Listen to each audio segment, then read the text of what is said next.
What is going on, everybody? Welcome back to the channel. I am your host, Slackerz, bringing you guys our next matchup in the Everyone Is Here tournament. So if you haven't seen this before, simple stuff. Sorry to the people that do know this by now, but quick run through. Basically, took 100 characters, put them into a tournament, and then each day on the channel, I upload one of the matches from the tournament. So the matches work like this. I'll talk about both the characters in the matchup for the day. Try to make a case by, going over some facts, maybe try to do a tiny bit of a potential move set, stuff like that, try to make a case for a character, why they might make sense for Smash Bros. And DLC. And then we'll vote between one of the two characters down in the comments, but since that's a part of the rules, I might as well throw the rules up on screen for you guys right now. And you can see the first rule, and that's a rule simply because we have characters that are assist trophies, that are spirits, that are Mii costumes, that are characters that are, just disconfirmed, that they're not going to happen. But guess what? No restrictions for this tournament. Who cares? None of that matters. If you happen to like a character, regardless of what their current situation is for Smash Bros., feel free to drop a vote for them. Totally fine. No restrictions. Do what you want. It's all good. So, yeah. But how do you vote? That is very simple. You simply type the name of one of the two characters that are in the match for the day. So as an example, today's matchup is Edelgard from Fire Emblem, and she's taking on Agumon. So you'd vote for one of those two characters down in the comments by simply typing one of those characters' names. But you do only get one vote per person.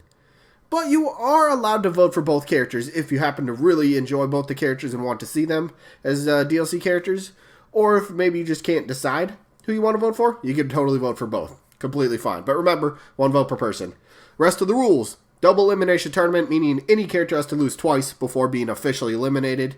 Once we get to the results for each individual match to determine who won and lost, if there happens to be a tie in the voting, I'm just going to flip a coin on camera. It's the fairest way to break a tie. That way the tournament can just keep on running smoothly. And then the last rule, each matchup voting-wise only lasts for just 1 week, meaning like today's Wednesday, so we'll get the results of today's matchup next Wednesday. So any votes that come in between the time this video gets uploaded and next, well, technically Tuesday night at 11:59 p.m., that's when the voting gets cut off. So you have 7 days to get your vote in. If it comes in after that, sorry, doesn't count. But those are the rules, so let's jump into the results for the day and the matchup. I'm going to make that part of, the video all the time. I got a mug, and I was like, I'm going to use this for some weird reason. Put that in the video. I don't know why. Let's just go to the results. Sorry, getting off topic there. So, results from last week, which was, it was Sandbag, the Smash's character of all time, right? Taking on Dante from Devil May Cry. People are going to hate the results. I'm going to tell you right now. You probably already figured it out. Who won this one? Sandbag ended up winning. Look, I voted for Sandbag just because personally, Dante does nothing for me. It's not a character I want to see. I voted Sandbag because I like Sandbag. I like the potential for the very creative moveset that could come with him. So, Sandbag won. Yes, there were people in the comments that were saying, how would Sandbag even work? I tried to come up with a tiny bit of a moveset. Some people were immediately like, nope, there's no way that would work. Okay, if you don't feel like that would work, that's totally fine. But there's different ways to make Sandbag work. You just got to get really creative. Some people that did vote for Sandbag, there was quite a few people that had this point. They want to see a Smash Bros. Original character, right?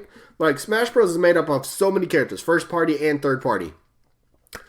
What would happen if Smash Bros. Had its very own character as a playable character? Why not Sandbag? Something like that would be kind of a cool touch for the series. So, Sandbag, somehow beat Dante. I know some people are going to be upset, but more votes beat the lesser votes. That's how it works. Dante's still in the tournament. He's just in the loser bracket, so we'll see what happens. But congrats to Sandbag nonetheless. So, moving on. Let's get to the matchup for the day. Edelgard from Fire Emblem Three Houses, no spoilers, is taking on Agumon from the Digimon series. This should be an interesting match, right? I think so. So we'll start off with Agumon. Now, Digimon is going to get looked at as a Pokemon clone. There's still people that think of it that way. And to be honest, it's kind of sad because they're really not. The argument is the MON at the end of Digimon. All right, well, Pokemon had Pokemon in its name first, I believe. So it's like, oh, it's a copy paste. If that's your argument, it's really weak. It's not really a valid point. You don't really know anything about the series, so you can't use that as an argument. It's not copy paste. It's not there. I mean, sure, creatures could kind of be somewhat a little bit similar. A little bit. I mean, if you dug deep into the Pokemon and you looked at the Pokedex and you looked at some most of the Pokemon, maybe like exclude if you took the Ultra Beast, for example, you could look at some of them and went, all right, yeah, those could be Digimon. But like besides that, Pokemon have more simple, I don't want to say generic, but they have simpler designs, and I guess I'm not saying Digimon has simple designs as well, but I'm not saying it's. I don't know where I'm going. Design-wise, gameplay-wise, everything about they are different. Sure, there's somewhat of similarity. Like I could make an entire different video on. Yeah, I'm not making a video on differences between Pokemon and Digimon. Anyway, my point is, Digimon is not a copy of Pokemon. So why could Digimon make sense now? Digimon is, in fact, owned by Bandai Namco, right? They work on the games. They have the Digimon license. They are still speculated to be getting a character in the Fighter Pass. Now, Agumon's name has popped up quite a bit over the past, we'll say, month, maybe month and a half. At least personally, I've seen it. I mean, Agumon for Smash was trending on Twitter for, I think it was half a day or something. It was trending for quite a while. Maybe even the whole day. I don't know. I had to sleep for part of the day. But that was trending on Twitter. I mean, that's not guaranteed by any means he's going to get in. I'm not saying that. But like I'm saying, Agumon's starting to get more recognition. Digimon has been around since the 90s. It would be a perfect sort of, I don't want to say a counter pick, but it'd be a perfect sort of, franchise to get into Smash Bros. It has the cartoony vibes, and it has great moveset potential for, any Digimon you want to pick. But for Agumon, real quick, he's got his Pepper Breath, which is fireballs, something like that. He's got claw attacks, headbutts. He's got different variations of his Fire Breath. A very fun mechanic I would love to see somehow incorporated with him would be a Digivolving mechanic, and it would trigger at certain percentages. I don't know how that would work for stamina battle. I guess that would be kind of weird. Maybe it doesn't work. I don't know. Anyway, regular matches, percentage. You hit a certain percent, Digivolves into Greymon. Hit another certain percentage, Digivolves into Metal Greymon. And then, Warp Digivolving for his Final Smash would be perfect into War Greymon. I mean, like, he's got everything down. And it'd be kind of like a Pokemon trainer type of character where you don't get to control exactly when he would switch in, to Digivolve, so to speak. You don't get to control that if we're going percentage-based, but it's the same thing. You're going to have a smaller character in Agumon, a bigger character in Greymon, and then a even bigger character. So your heaviest character is going to be your last one, but only when you reach higher percentages. So that would be a very fun mechanic, and that's something that every DLC character has had so far to date. Somebody's had some sort of mechanic. Joker's had his persona, the mechanic thing. Hero then had all the special moves and his special meter. He's got that.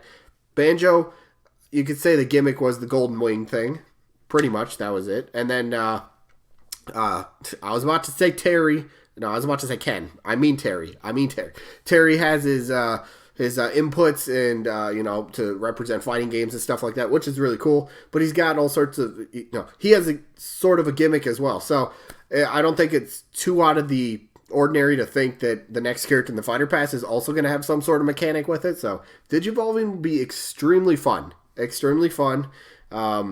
I guess it would be kind of random, though. I mean, it's not random if we're going to have a certain percent. So, as an example, you hit 45%, boom, Digivolves into Greymon. Hit 90%, boom, Digivolves into Metal Greymon. And then you just stuck as Metal Greymon. Some people might not like that, but it's just an idea to float around out there. Digimon is, in fact, a video game. I got to bring this up. It is, in fact, a video game. It started as an LCD type of game. It was a Tamagotchi. Even the creators come out and said that recently. So, re-emphasizing the point, Digimon is a game franchise. Fact. And, I don't know. Overall, Digimon, I think, would be a very fine addition to the roster. Again, cartoonish style. Moveset is simple to come up with. I think the Digivolving mechanic would make him extremely fun to play as. So, I don't know. I like the character a lot. I really do. I'm probably voting for Agumon. I'm going to tell you that right now. But, yeah, very fun character. Let's talk about his opponent, though, because we got to shine some light over here on Edelgard. Again, no spoilers for 3 houses, anybody. No spoilers. But Edelgard, Fire Emblem, all right? There's the whole, I don't know, the stigma. There's the whole shtick with Fire Emblem. Like, oh, great, we're getting another Fire Emblem rep. I think that there's 2 big points. Fire Emblem is either overrepresented, which I think you can make a case, definitely, or there's too many sword users. And for me, I'm fine with more sword users as long as they're different enough and unique enough to each other. I mean, we have 10 Marths. Not exactly, but we have so many different Marths that it's like, all right, you're not adding anything new to the roster at this point, so go away, right? Give me something different. And that's where Edelgard comes in. In Fire Emblem 3 Houses, she is an axe wielder, so you already have a different moveset based off of her weapon. She does have different subclasses she can take inspiration from in her moveset. So you already got different avenues you can explore for a potential moveset, which is great. You could be a very fun character. Be another female, because I always got to point it out. Somebody's going to say, oh, Slackerz is a feminist. I'm just making a point. There's a lot of people out there saying we need a solo female character for Smash Bros. And DLC, right? We don't have a solo female character yet. So maybe Fighter Pass 5 ends with that? Potentially? I suppose. Edelgard, would she make sense? You can make a case for her, at least, in the sense that we never got any Fire Emblem 3 Houses spirits, which was a little bizarre. We've been getting all sorts of like new spirit events where they keep adding like 4 or 5 spirits or something like that from all these different franchises. Speaking of which, Resident Evil's coming to Smash Bros. That's insane. That is... Didn't see that coming. But... So, a first-party Nintendo game, a big one from this past summer. Fire Emblem 3 Houses did not get any recognition, didn't get any mention in Smash Bros. Very strange. Maybe there was some sort of plan at the beginning, and then maybe it just didn't happen. I don't know, but I don't know, like... Could this happen later down the road, maybe for the additional DLC? I think that's where the best chance would come in for a Fire Emblem 3 Houses rep, whether it would be Edelgard, whether it be Byleth, the main character you play as. I could see, again, I'm trying to be careful how I'm describing Edelgard, because I'm thinking about the story, and again, no spoilers, so I'm being careful, but Edelgard, she was a fan favorite. She was she was pretty highly considered to be a front runner for DLC, let's face it. They announced the Fighter Pass, and then everyone knows, alright, Fire Emblem 3 Houses is coming out after Smash. Smash always gives too much love to the Fire Emblem franchise, so Edelgard's pretty much a lock, right? I don't think she was a lock by any means, but she would still make a fantastic character. She really would. Moveset would be unique enough to where she separates herself from what Fire Emblem already has. And like I said, for me, that's a big point. I don't need to have another Marth clone, alright?